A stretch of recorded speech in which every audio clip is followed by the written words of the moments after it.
What's up, everybody? Welcome back to the 2300 Gear Jammer channel. Got a whole lot to do today. No time to slow down for quality. Let's do brakes.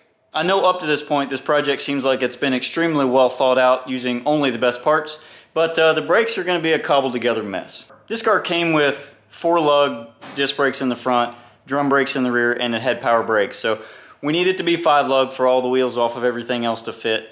And I'm going to leave it drum in the back. I'm going to put a big drum on it, and I'm going to switch it to manual brakes. So here's the parts that I'm going to use for that. Like I said, we're going to switch it from power to manual brakes, and this is nothing special by any means, just a cheap replacement. For the back, drums are all the same stuff off the 91 Explorer, but when you do these, the backing plate, this pattern right here, has to be for a Ranger to work on like a Mustang or Thunderbird housing. Standard line, nothing stainless for that. Oh, here's one neat thing. May make things easier. When you switch to manual brakes, sometimes there's a problem with the push rod, so I got an adjustable one just in case. Not really sure how that's going to go yet, but that'll help. And here's one. This is the rear brake hose, and I got one that's extra long, and that will be for all of our off-road needs. Since I don't have a distribution block, it's going to get a proportion valve for the rear, and the only driver aid that's going to be on there is line lock to lock the front wheels for staging. Yeah. Front brake hoses.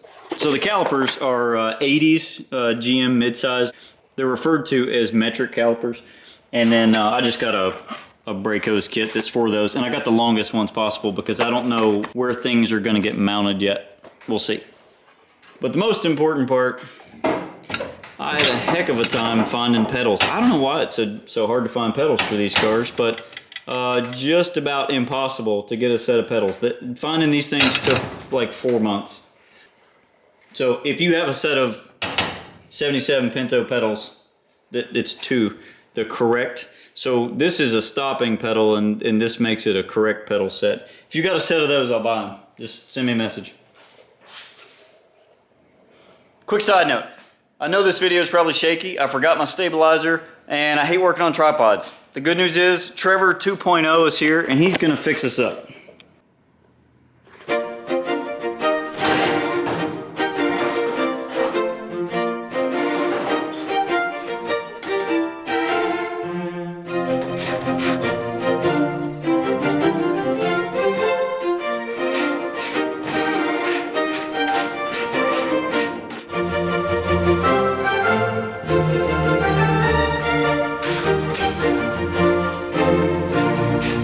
Celebration for cars that lose their automatic pedals.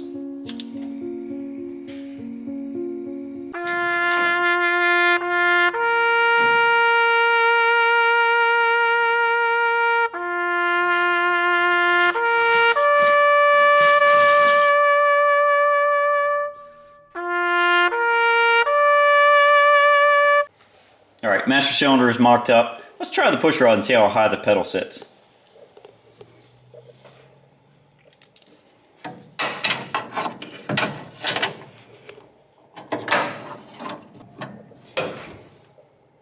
Ooh, all the way at the top. All right, that's fine. I'm gonna space that out. I'm gonna space the master cylinder out at least a ½ inch for that. If you look at the adapters for Fox body Mustangs to go to manual brakes, it's a fairly thick adapter to go from the 4-bolt to 2-bolt. So I need to make something kind of like that. I'll check, but maybe I'll get lucky and one off of a Fox body will work. Otherwise, I'll just make one.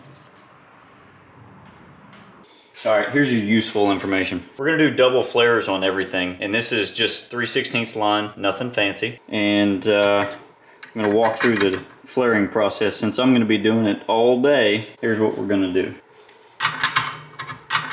So the name of the game is trying to get the top flat. That is the #1 thing we got to look out for. So we're going to hit a combination of cleaning the inside out, file it,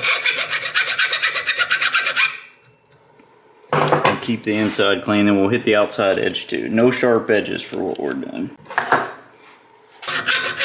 I've got this thing raised up so I can get all the way around it. Once it looks kind of close, knock it loose. And we'll set the height. And to set the height, you use this dowel. And it's got this lip in it. And you make it the same height as that lip for whatever size you're doing. So each step for each die is a different height. So, and the other thing, these cheaper tools, like this one, this is just a normal part store piece. You have to make sure these are flush on both sides. If you don't get that, it'll crimp sideways. All the way around, make sure you get the height right. And you don't want this moving, so you got to get it pretty tight.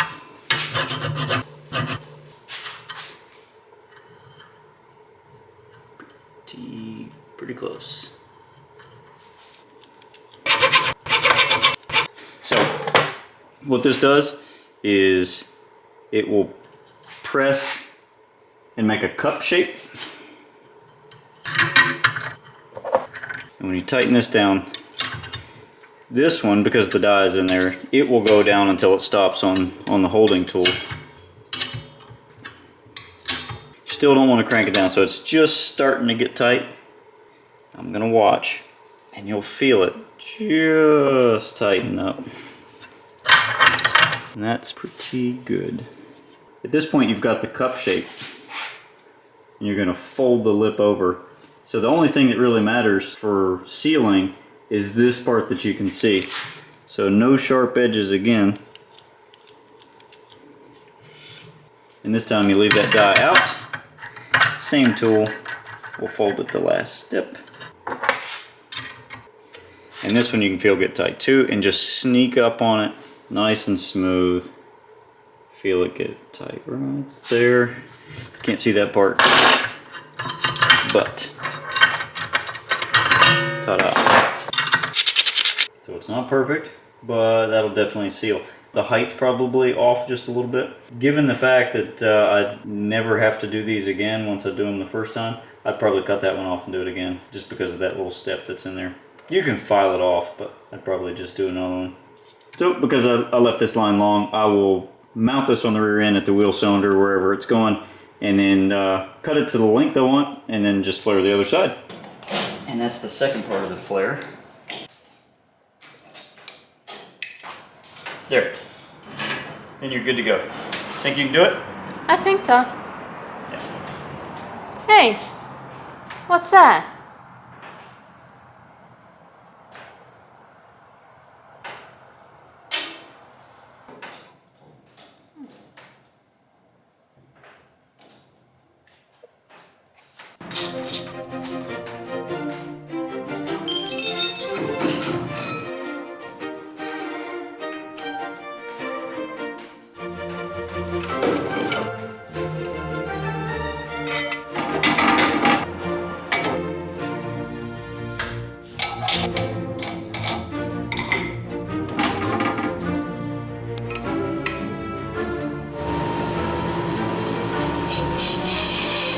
You ever wonder what your technician's doing while you're waiting on your car to be worked on?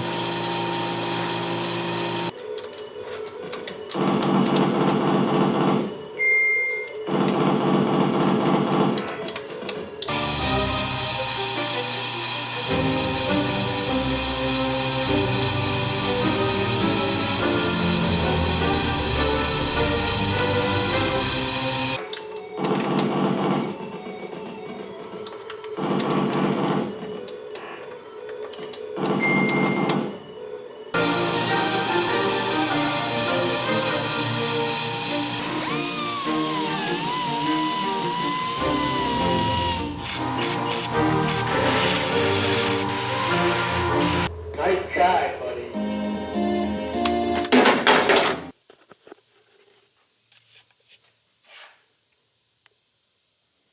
Here's a pretty drastic before and after.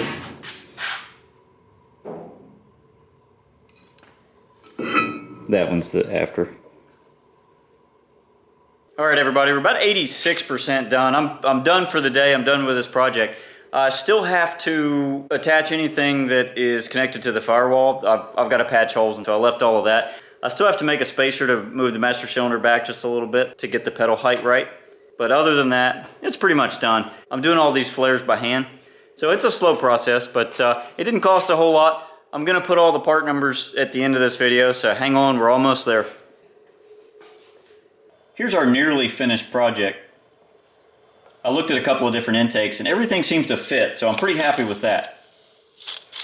The line lock and the proportion valve are real close with the master cylinder, and I gave the brake line some extra coils because I don't want anything mounted real rigid just yet, so this gives you some flexibility in where things are going to mount, and this car is going to do more than drag race, so hopefully it can deal with the harsh environment. The rotors turned out okay. They were pitted, but they're workable. And this line, this is probably the only one that I really plan to redo. It ended up a bit shorter by the time I added some bends to it, so after I fix the firewall, I'll probably go back and put a new passenger side caliper line on it. And on both sides, the stainless lines rub the springs, so I'm going to leave that for now too until I get a front spring in it. And the line down the middle is just kind of how the factory brake line ran, and the rear is just the big Explorer brakes that I was talking about. These are actually off of a Ranger, backing plates and everything, just straight off the rear end. So nothing fancy, but I expect it to stop pretty well. There you have it. We've laughed, we've cried, we've learned a little bit, I hope. If you learned something from this video, hit the like button. Leave some comments if you want to see actual how-to videos. Otherwise, I'm going to pick stuff and just make jokes. But that's all for now. We'll see you on the next one. Bye.